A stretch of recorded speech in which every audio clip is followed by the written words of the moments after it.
She wasn't fat, but she wasn't skinny. She loved restaurants, but not more than she hated her body. She kissed boys, but she didn't bring them home. She hated being home, but she didn't know where else to go.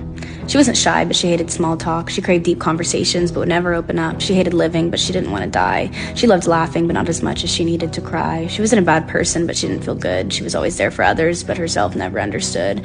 She was always writing, and everyone read, but no one listened. She was both the life of the party and the loneliest in the room. She was always performing, but she hated the crowd. She was always quiet, but her thoughts far too loud. She wasn't a rule follower, but she wasn't brave. She was always praying for others, but never for herself. She wasn't ugly, but she wasn't beautiful. She wanted to be loved the way she loved others for once. She wasn't manipulative, but she knew how to lie. She didn't have her mother's temper, but she had her mother's sad eyes. She wanted her father's kindness, but she got his tendency to run away. She was always apologizing, but she never forgave herself. She was always running, chasing, seeking for something she couldn't grasp, always hungry, longing, itching for something she couldn't name, always bleeding, rotting, screaming for something to dull the pain, but no one saw, so you couldn't blame the world for ignoring the girl. She was always smiling, laughing, mending others' scars. She was always dreaming, never sleeping, always looking at the stars. She was born with wings instead of feet, always needing somewhere to flee, but she couldn't fly. Her baggage held her down.